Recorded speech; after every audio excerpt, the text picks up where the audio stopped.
Brad Williams, Excel Prime. Time-tested ways using Excel's audit tools successfully. Now here's an example here's a hypothetical. Let's say you were given this worksheet from row 16 down, there were no notes. It was just handed to you, and this is the only information you have available. Why don't we just hide this? Ignore this. This is just the go-to special.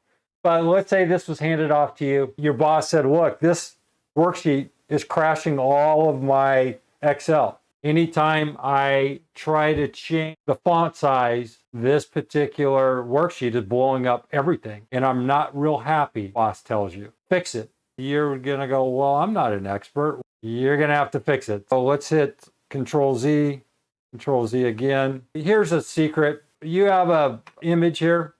And anytime you have a picture moving around on you, you can go up to picture format, go over here to the far right.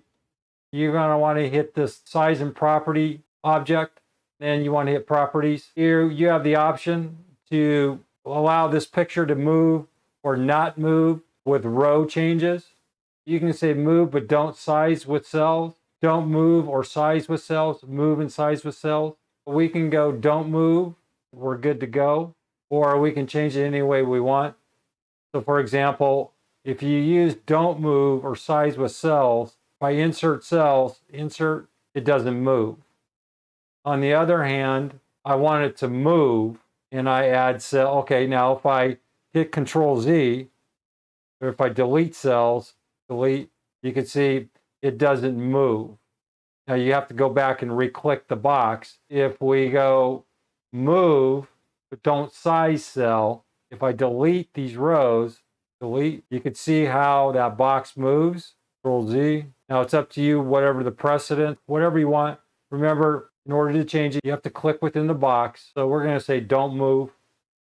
Back to the subject on hand. We have a problem here. We need to fix it. Let's use the easiest method first. Let's go up to find and select. Let's figure out what is what. Are there any formulas in this worksheet?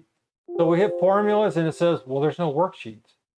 What are we trying to do? We are trying to find duplicate values in two columns. Next thing you want to do is, how about conditional formatting? There's conditional formats in here. Well, maybe that's the problem. Are there any constants? How about constants? Will constants create a crash? Well, there's constants, but so what? Break that, go to data validation. There's no data validation here. Find and select. Let's go to special. You can go through, try to determine, well, are there any precedents here? Well, there's no formula, so no. Go ahead and hit OK. And no, there's not going to be any precedents. There's no formulas. Without a formula, scratch your head going, well, that leaves the conditional formatting as the only alternative.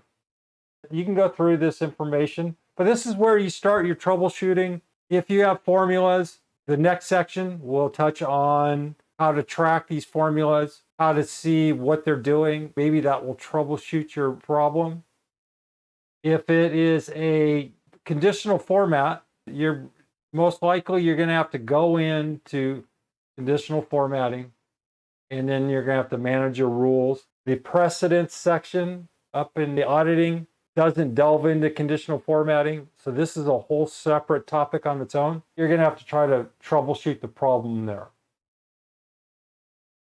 Brad Williams, Excel Prime. Thanks for watching.